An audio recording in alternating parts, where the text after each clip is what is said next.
কেউ যদি এখন ইরানকে ইরাক মনে করে, সেটা কোনোভাবেই ঠিক হবে না। নানা দিক থেকেই ইরান আর ইরাকের মধ্যে অনেক ফারাক আছে।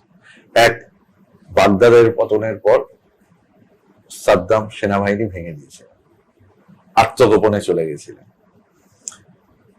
ওর সমর্থনের ভিত্তিটাও কমে গেছিল, আর ওদের পক্ষে সীমিত সমর্থন আর ইরাকি জনগণকে ভাগ করে দিতে পারার যে সাফল্য, সেই সাফল্য ওরা পেয়েছিল।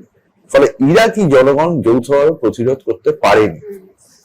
বিপরীতে ইরানের ক্ষেত্রে ওদের ধর্মীয় নেতাদের প্রতি এখনো সমর্থন আছে, যা রাস্তায় ওদের তেহরানের রাস্তায় বা অন্যান্য জায়গায় মার্কিন সাম্রাজ্যবাদের বিরুদ্ধে বা আমেরিকার বিরুদ্ধে যে প্রতিবাদ বিক্ষোভে মানুষ নেমেছেন, আর ইসরায়েল বিরোধী আমেরিকা বিরোধী প্রতিবাদ বিক্ষোভ আছে। এখন সেভাবে ওরা যেটা প্রচার করেছিল যে তোমাদের বলেছিলাম না, ইরানের ক্ষোভ বিক্ষোভ সংগত, ইরানে যা চলছে সব ঠিক চলছে না, আমি বলতে যাচ্ছি চলার কথাও না।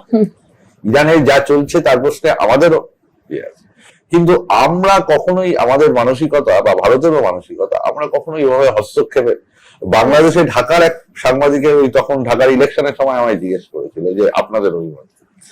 আমি বলছি ঢাকার মানুষ বাংলাদেশের বিষয় ঠিক করবে, তা বেজিং ঠিক করবে না, তা দিল্লি ঠিক করবে না, তা ওয়াশিংটন ঠিক করবে না, তা ব্রাসেলস ঠিক করবে না।